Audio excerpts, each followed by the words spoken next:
Muy buenos días tengan todos ustedes. Yo encantada de estar aquí después de, como ustedes lo habrán visto, acompañada de personalidades, y yo soy una persona más que participé en este libro, pero con unas personalidades realmente de la investigación en México.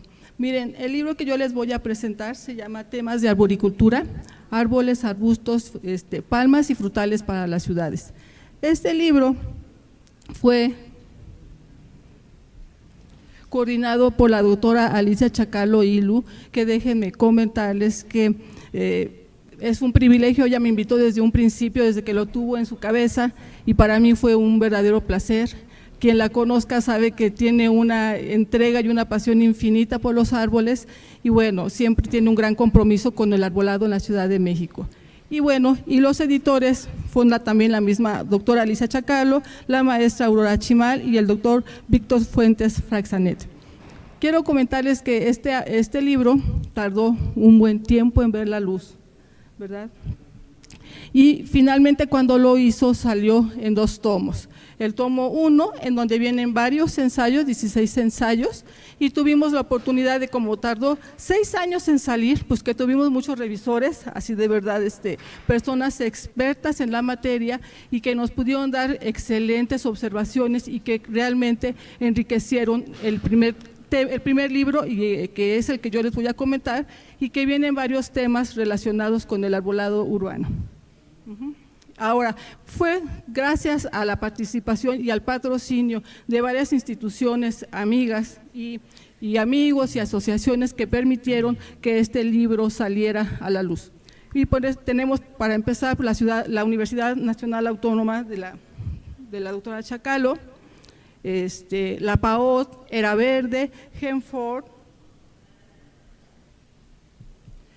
la Fundación Mexicana del Árbol, Reforestemos México, Agua Tierra, la Sociedad de Arquitectos Paisajistas de México, y bueno, creo que espero no haber omitido a ninguno, y de ahí que tenemos este hermoso libro. Yo les quiero contar que este libro lo considero, y no porque haya sido parte de él, lo considero que puede ser un libro muy importante como para tenerlo, para aterrizar muchos temas de arboricultura de una manera muy ágil e interesante, porque maneja un lenguaje muy ameno, tiene un lenguaje muy ameno, y participamos en él 27 autores. 16 son 16 ensayos en este primer libro, y después ustedes verán, al principio, ¿quién no se puede enamorar de una bella flor que nos da parte de la estacionalidad y nos comunican los árboles? Estamos entrando, por ejemplo, a la primavera, aunque no todos florecen en primavera, ¿verdad? Pero bueno, podemos ir viendo esto. Ahora, tuvimos muchos revisores, les digo, nos ayudaron a mejorar bastante nuestro libro, y podemos ver aquí, por ejemplo, este árbol. Imagínense ustedes, les pido que hagan un ejercicio rápido, me viene correteando un poco las diapositivas, pero imagínense este lugar, hagamos un ejercicio y quítenle el árbol. ¿Y qué sería de este lugar? Un lugar más, nada más, pero esto le da una belleza singular, la presencia de este gran árbol. Uno de los primeros artículos que tenemos son los jardines, espacios terapéuticos. Ahora, en este libro se intentan abordar temas en los que vemos que ya el área verde, no como algo bonito, no como algo lindo, sino que aparte como algo funcional.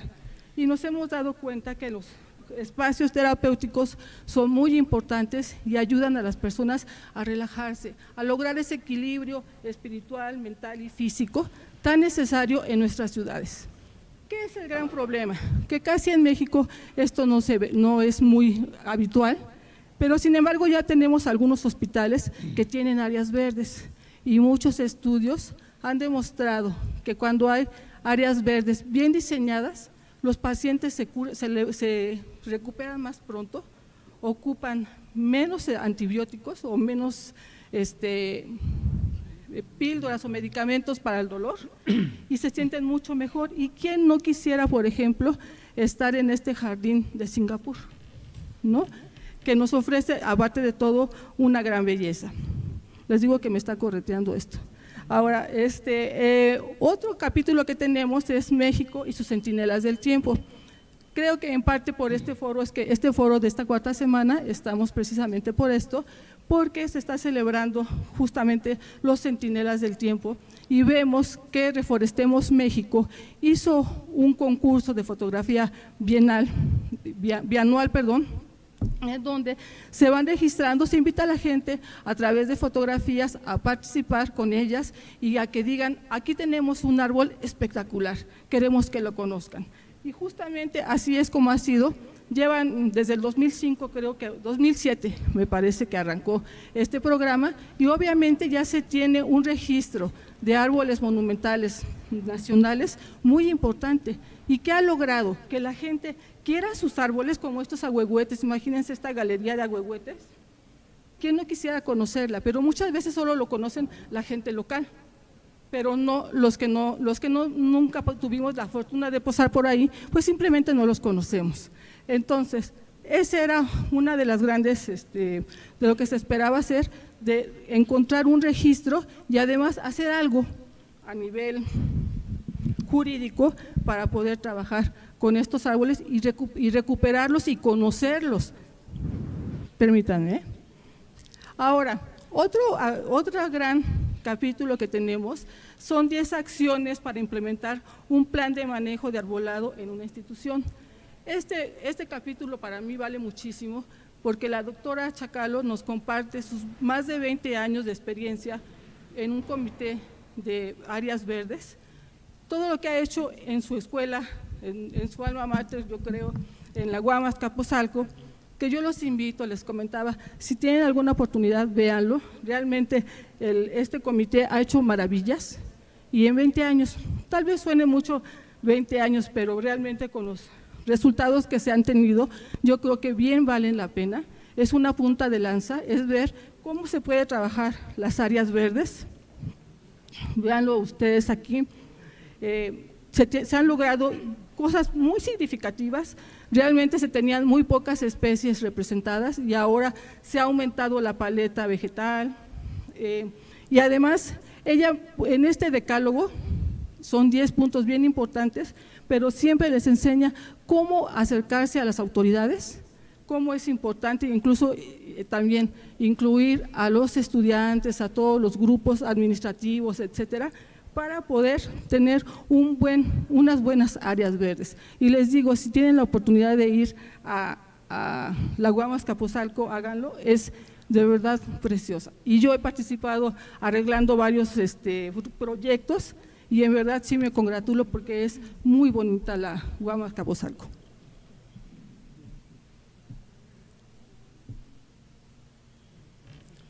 Otro capítulo muy importante para el manejo del arbolado urbano es la evaluación de riesgo de la caída de los árboles. Es muy triste cada que vemos una tormenta como las que acostumbran ahorita de viento o de lluvia, saber que se cayeron, no sé, muchísimos árboles y la gente en lugar de que se enamore o los quiera, que es lo que nosotros deseamos, empiezan a verlos como realmente un verdadero peligro y realmente no es así. En este capítulo está muy bien desarrollado y podemos ver que realmente el problema de los árboles es, para empezar, una mala selección de especie y luego, hacia esto asumimos que como no les dejamos casi espacio, como decía el doctor Eguiluz, tienen muchos problemas con las raíces.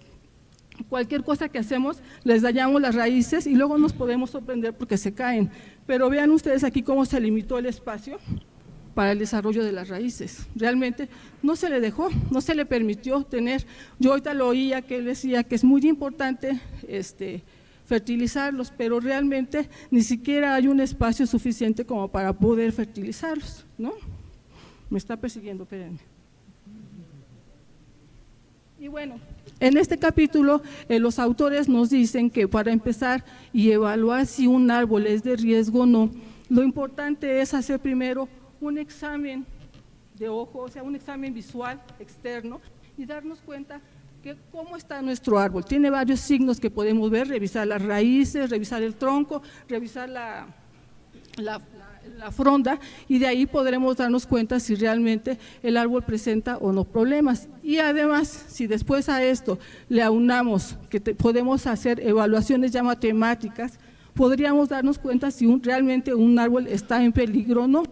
Realmente el problema, yo les decía, es la mala selección, es también tener daños en las raíces, o si no también como están tan estresados los árboles, tienen muchos xilófagos o organismos que se alimentan de la madera y los van dañando, como pueden ser hongos, insectos, etcétera. Y además se suma a esto el clima, que puede ser muy adverso, o sea, esas lluvias tremendas que tenemos ahora o esos ventarrones que están tan fuera de lugar, o sea que no eran comunes y ahora es muy común, ¿sí? Bueno, permítanme.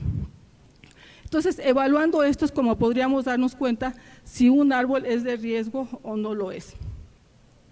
Y podríamos evitar todos estos percances y estas pérdidas de organismos tan bellos que de un momento a otro se pueden perder y además causan grandes desastres.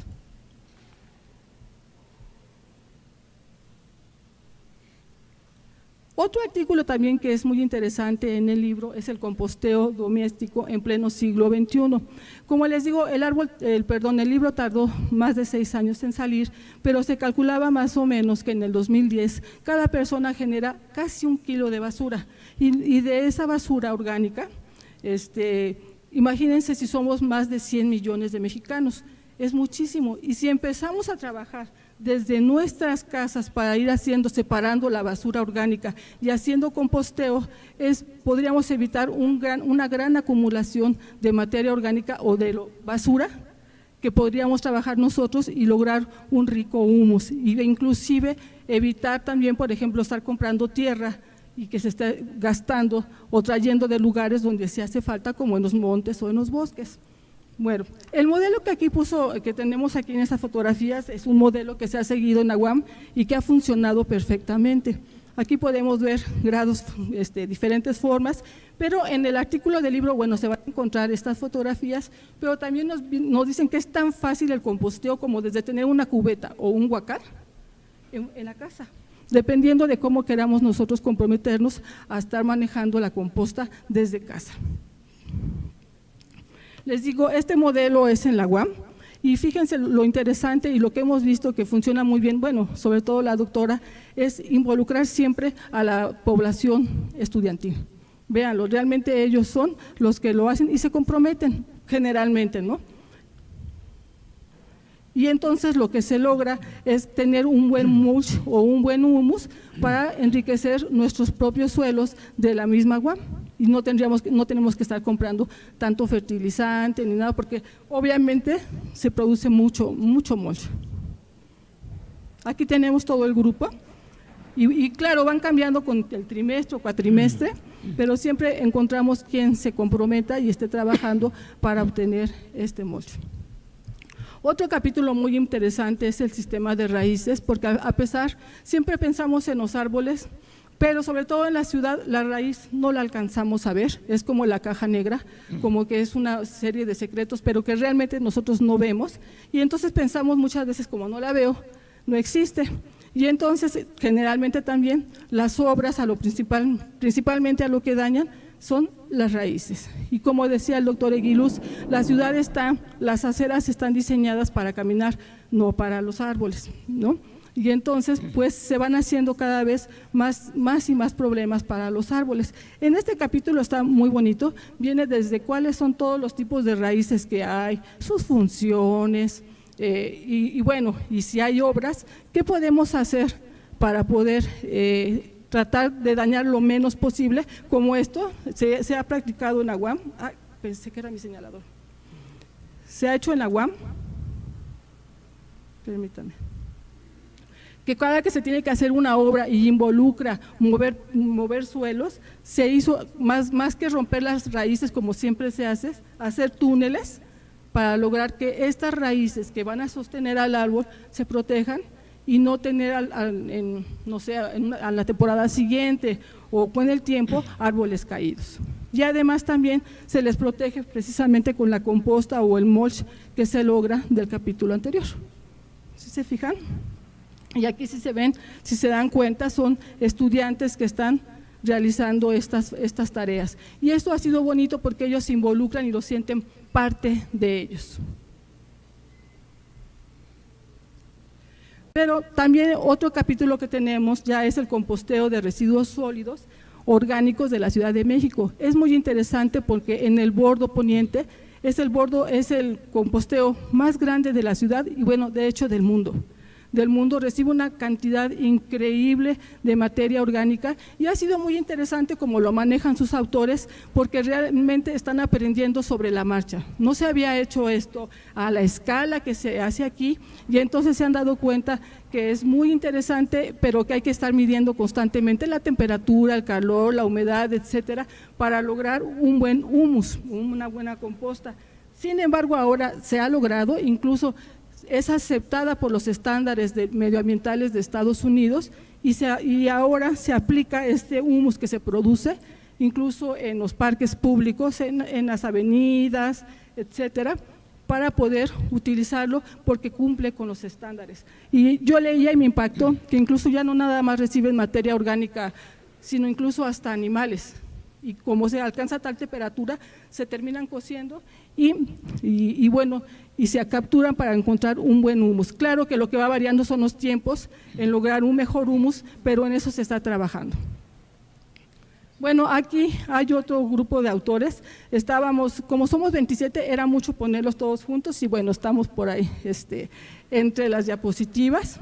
Pero otro artículo muy bonito es el problema de agua en la Ciudad de México. Yo creo que este es uno de los grandes problemas ambientales que venimos arrastrando desde que nos conquistaron, porque pues obviamente los conquistadores no comprendieron que llegaron a una ciudad lacustre y entonces empezaron a causar los primeros problemas ambientales de impacto muy fuerte porque fueron tapando todos los 5 lagos que tenía la Ciudad de México y bueno, y se ha registrado con severas inundaciones.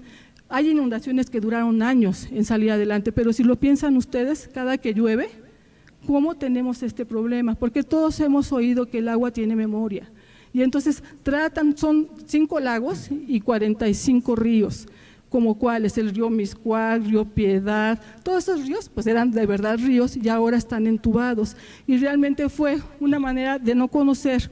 Y entonces sucede que la Ciudad de México tiene lugares donde sí hay agua que podría ser utilizable, pero se revuelve con el agua que ya viene de uso de las casas y no permite un buen uso del agua. Y entonces aparte hay una distribución muy irregular o muy dispareja del agua y hay colonias que tienen mucho tiempo con severos problemas de agua.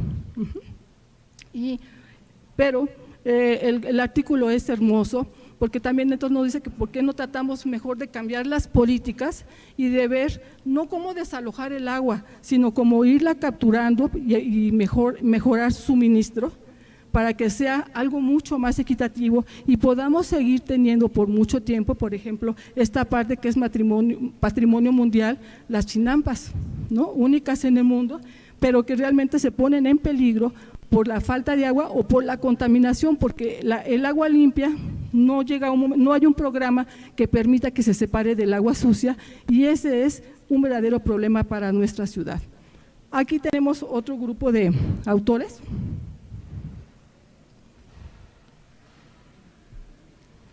Y otro artículo que tenemos es Las palmeras, príncipes del reino vegetal. Yo me acuerdo en otro libro que leí de la doctora Chacalo que las palmeras se manejaban como árboles pero monumentales y quien los hemos visto creo que podemos coincidir, las palmeras son verdaderos monumentos, son hermosas, tienen una estructura bellísima. Y aquí, pero también nos comentaban aquí los autores que son de las primeras plantas que se consideran esenciales porque millones de personas dependen de la producción de las palmas, millones de personas, yo no lo hubiera pensado, bueno, de hecho yo dije voy a decir millones porque ahí dice que 1,000 millones de personas dependen de las palmas, pero ¿qué es lo que ha pasado? Que se han puesto de moda y entonces como casi tampoco hay producción, si se sabe poco de árboles, de palmas todavía se sabe menos y entonces, ¿qué es lo que se hace? Que muchas veces se van y se extraen de lugares grandes porque queremos una palma pero pues que se vea bonita, porque también está asociado mucho al estatus, no sé, y entonces se extraen de sus lugares y han llegado a ponerse en riesgo 100 especies de palmas, de 100 especies de palmas. Y aquí, por ejemplo, vean este ejemplar, esta Washingtonia, es bellísima. Creo que no necesita nada más el jardín que esa Washingtonia, ¿no? Recordaba lo que decía el doctor Eguiluz, hay veces que con un solo árbol se puede lograr mucho más. Otro tema que se maneja aquí ya después de estos, se hace como un homenaje o un reconocimiento a científicos que han dado mucho de ellos para mejorar la biología y en específico la botánica. ¿Y qué podemos decir del doctor Rendowski que no se haya mencionado? Inclusive aquí Aurora lo mencionaba, que había trabajado con él, quien no ha usado las claves para reconocer plantas compuestas por él y por su esposa, Graciela Calderón. Realmente él ha trabajado muchísimo y formó a muchos estudiantes en el tiempo en que él estuvo vigente. También el doctor Sarucán, está muy bonito su artículo o su semblanza, porque incluso se ve, todos son multipremiados y multigalardonados, y él recibe premios de lugares bien diferentes. ¿Pero por qué? Porque tienen esa habilidad, esa pasión por la ciencia, de tal manera que se ha involucrado, fue 2 veces rector, ya me volvió a ganar, fue 2 veces rector y además se ha comprometido mucho con grupos políticos y ha logrado hacer buenos acuerdos, de tal manera que, por ejemplo, también tiene la Conavio, que tiene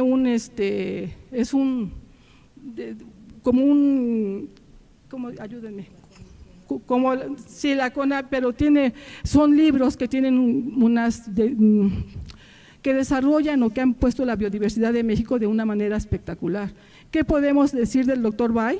Él también, después de haber sido, bueno, el artículo dice que de ser guardabosques a etnobotánico, también eso es interesante. Todos estos autores empezaron o fueron los pilares o pioneros para ramas de la biología como la etnobotánica, la ecología, que en sus tiempos casi no se mencionaban. Lo mismo el doctor Kohashi Shibata, es un doctor con una disciplina y una pasión por la botánica y por la fisiología, una inquietud por las raíces y por conocer cada vez más, formó muchos grupos, ha sido maestro y además, bueno, ha trabajado en innumerables cosas. El doctor Arturo Gómez Pompa, también me llama mucho la atención, él es un biólogo, pero es farmacobiólogo, químico farmacobiólogo, y él empezó a ver la importancia de las plantas, pero para uso industrial, ¿no? Empezaron, por ejemplo, con plantas anticonceptivas, etcétera, pero al final él también trabaja con grupos y empieza con grupos de pobladores, que son los que luego conocen mucho más que nosotros mismos, ¿no? Aquí está nuevamente otro grupo de autores y al final, en un formato muy diferente, a manera de entrevista, se cubre también, está esta parte que es la arquitectura del paisaje en México, 7 entrevistas muy interesantes, porque al final se dan cuenta que, bueno, comentan que solamente en la Universidad Nacional Autónoma de México es que está la carrera de arquitecto del paisaje. Y bueno, realmente imagínense, para una ciudad con la geografía de nosotros y solamente una universidad, y además la matrícula salen muy pocas personas, y que realmente se metía o se invertía más en el siglo XIX y en el siglo XX en hacer avenidas y parques con diseño arquitectónico que ahora, ¿no? Y además ahora hay una gran competencia desleal, porque además sí, igual nos pasa a nosotros los arboristas, cualquiera también con machete o lo que sea es jardinero o es arquitecto, ustedes nada más digan qué es lo que necesitan y eso somos, ¿no? Entonces también hay una gran competencia desleal, pero se ve la gran diferencia cuando hay un desarrollo con una arquitectura de paisaje, y que inclusive es hasta peyorativo. ¿Cómo vas a ser arquitecto de paisaje? O sea, un jardinero como de lujo, pero en realidad no es así, ¿no? O sea, el arquitecto del paisaje realmente puede enriquecer muchísimo un área. Y aquí están diferentes ejemplos de ello, el Parque Bicentenario, Santa Fe, o sea, sí hay partes donde está tomado la arquitectura del paisaje en consideración, pero no tal vez como se debiera. Y bueno, al final cierro yo esta plática con una frase que me gustó, aquí tenemos Santa Fe, el Chapultepec, el castillo de Chapultepec, pero quería yo cerrar con que si ustedes se quedaran con esto después de que hablé tan rápido porque tengo el tiempo muy encima, pero dice, si supiera que el mundo se acaba mañana, yo hoy todavía plantaría un árbol, pero ya sabemos que tendríamos que investigar bien cuál árbol, cómo, y con un diseñador del paisaje, con un arborista, bueno, pero sería algo que nos trascendiera, y cuando yo empiezo a plantar así y me doy cuenta que ese árbol, aunque yo no lo vea, lo van a ver las generaciones que me siguen, creo que ya sabemos para qué estamos aquí. Muchas gracias. Muchas gracias. Buenos días, no, tardes. Para mí es un honor poder presentar el tomo 2 de temas de arboricultura, árboles, arbustos, palmas y frutales para ciudades, y trataré de hacer una crónica del documento y hacer énfasis en puntos que me parecieron sorprendentes, a pesar de que para gente versada en el campo de las ciencias biológicas pudiera parecer cosas obvias, pero que para un arquitecto se convirtieron en datos novedosos e interesantes.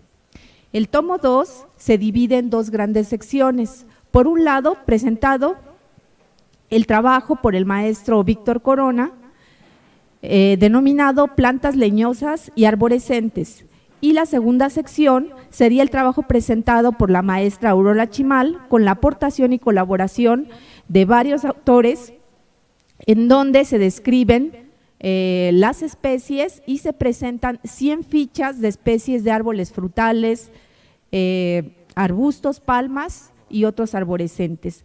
Al final del tomo se presenta una muy correcta y cuidadosa referencia bibliográfica de las fichas, un glosario y un índice de las especies por nombre científico y otro por nombre común.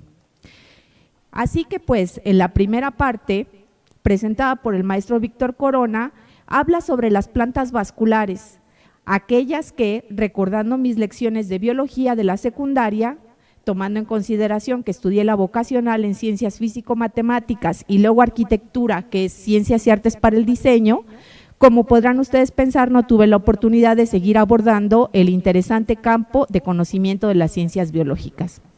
Así pues, y regresando al tema, sabemos que las plantas vasculares son aquellas que contienen verdaderas raíces, tallo y hojas, a diferencia de las no vasculares como las algas y los musgos. Esta característica de presentar un sistema vascular por donde circula el agua, los nutrientes dentro de la planta ha posibilitado a lo largo de la evolución un mayor crecimiento de estos vegetales con respecto a los no vasculares. De los árboles como especies vasculares, nos dice el maestro Víctor, y es un dato que a mí me pareció sorprendente: los árboles son los organismos dominantes en la mayoría de los ecosistemas, por su tamaño, por su larga vida, por la protección que dan al suelo y por toda la serie de influencias que tienen sobre los demás seres vivos. Cita a Rivas y nos dice: el árbol brinda a las personas un sentido de conexión con la naturaleza más fuerte que cualquier otro ser vivo.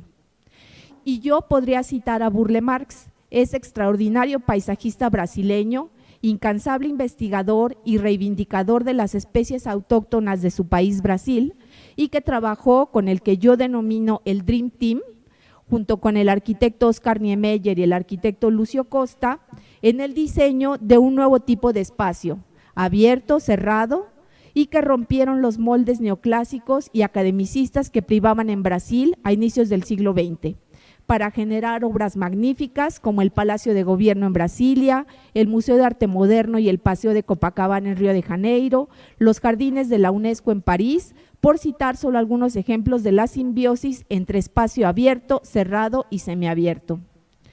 De Burle Marx, como hay tantas personas en el mundo que aman las plantas, como bien cita el maestro Víctor Corona, que proporcionan un sentido de la conexión de la naturaleza, Burle Marx nos dice: el jardín permite una reconquista del tiempo, la posibilidad de recuperar la unidad perdida entre plantas y hombres. Y es que él estaba convencido de que la belleza es una forma de catarsis que conduce a la comprensión de la naturaleza. Más de 20 especies fueron bautizadas con su nombre por los botánicos que las clasificaron y publicaron, ya que él se dedicó incansablemente a explorar la casi virgen selva en Brasil. Así que en mi campo de trabajo como arquitecto, diseñador urbano, arquitecto paisajista, es necesario investigar y tener la necesidad de encontrar lo que llamamos el duende, el genius loci, el espíritu del lugar, para poder comenzar a diseñar, por lo cual esta obra es de intenso valor y el maestro Víctor Corona nos da sencillas y asequibles preguntas. ¿Qué tan alto y ancho crecerá el árbol? ¿Qué tan cerca del suelo puede tener las ramas? ¿Qué clase de sistema de raíces es preferible? ¿Tendrá enfermedades o plagas? Así que nos dice que una adecuada selección de especies se debe de hacer procurando tener una mayor diversidad, un distanciamiento apropiado entre individuos, prácticas sanitarias y protección contra las inclemencias del tiempo que ayudan a prevenir enfermedades. Esto lo reiteramos en las clases iniciales de arquitectura, en las cuales los alumnos agarran para diseñar el espacio abierto, agarran cualquier plantilla de círculos o el AutoCAD y se ponen a trazar círculos sin ton ni son, sin ninguna armonía, sin ninguna simetría, e ignorando el tamaño de las copas y superponiendo círculos como si se tratara de diagramas de Venn, porque se ven más bonitos, ¿no? Sin estar entendiendo que hay ahí una lucha de especies. Nos hace más preguntas. ¿Qué tan rápido crece? ¿Es perenne o caducifolio? Y yo tengo que citar el caso del ahuehuete en el Jardín del Retiro, que además de ser el árbol más querido, porque es el más antiguo de Madrid, cambió su condición de perennifolio a caducifolio, adaptándose a los cientos de años en el que ha vivido en ese espacio. De los árboles frutales nos dice que registros fósiles indican que las palmas, los avellanos y vides existían desde hace unos 60 a 70 millones de años. Árboles frutales, 3.000 a 4.000 años antes de Cristo. Y nos dice acerca de los árboles frutales, que todo el mundo pensamos que basta con plantarlos y regarlos. No, si se quiere que den frutos, se requiere un intenso conocimiento de genética, fisiología, bioquímica, riego, etcétera, etcétera. Acerca de los arbustos, nos comenta en esta muy valioso consejo, que son opciones útiles para el diseño de espacios urbanos, ya que requieren menos espacio, no necesitan un volumen grande de suelo, se adecuan a suelos pedregosos poco fértiles, requieren menos riego, pueden vivir bajo la copa de los árboles y además se pueden usar para rehabilitar los suelos utilizando plantas fijadores de nitrógeno como las leguminosas. Acerca de su uso, podemos anotar que se pueden formar setos delimitando zonas jardinadas y algunos arbustos suculentos como el palo loco, la echeveria, se pueden controlar como barrera contra el fuego para controlar la erosión del suelo, y algo que para el arquitecto paisajista es muy valioso: atraer y alimentar aves, colibríes, abejas y mariposas. En combinación con los árboles pueden convertirse en barreras rompevientos y atenuar el ruido. Es decir, estamos atendiendo al sistema polisensorial del medio ambiente, en el cual el árbol no solamente se ve, sino se goza, se ve, se huele, se toca, se saborea. También anota las mismas preguntas que para los árboles, ¿qué sería conveniente para plantar los arbustos? Y finalmente, acerca de las palmas y otros arborescentes, nos dice que nacieron hace unos 75 millones de años y que hay unas 4.000 especies a nivel mundial. Muchas ahí están en peligro de extinción, como ya lo han comentado, y yo podré narrar en el caso de Guajuapan, en Oaxaca. Estábamos diseñando un centro recreativo con los alumnos y casi se ponen a llorar cuando vieron que estaban quemando macizos de palmas para hacer viviendas. Cuando íbamos pasando estábamos bastante aislados del ruido y se quedaron maravillados de ver el ruido que hacían esas palmas al moverse con el viento. Era verdadera música natural. Pero si el maestro Víctor nos está diciendo qué cosas nos tenemos que preguntar para sembrar palmas, arbustos o árboles, se nos da también el remedio y el trapito, porque en la segunda parte la maestra Aurora Chimal, junto con otros autores, nos da ese trapito y nos describe en 100 fichas muy bien ilustradas, y que para uno como arquitecto de repente empieza a leer muchas características que si lanceoladas y las gimnospermas y todo esto no entiende, pero sí entendemos muy bien las fichas en vivo y a todo color. Y nos da una descripción de las hojas, que yo llamaría, en vez de un herbario, un hojario, que también son de las primeras lecciones que se les da a los arquitectos, que a veces vemos toda la masa arbórea verde, pero cuando empezamos a demorarnos en estudiar la forma de las hojas, podemos muy rápidamente empezar a reconocer las especies de árboles. Así también nos dicen que las especies, solamente estas 100 especies que se eligieron, fue porque se les dio preferencia a las plantas nativas y sobre todo las endémicas. México está catalogado como el 5º país con más diversidad de plantas vasculares después de Brasil, Colombia, China e Indonesia. Destacan la importancia de árboles arbustos como especies vasculares. De las 25,000 especies vasculares en nuestro país, unas 2,500 son árboles y 6,500 son arbustos. Nos dice que los ecosistemas de México muestran un sinnúmero de especies que se pueden seleccionar y domesticar para uso ornamental en las áreas verdes de las ciudades. Por ejemplo, de las selvas tropicales húmedas podemos implantar el zapote mamey, la guanábana o la pimienta gorda.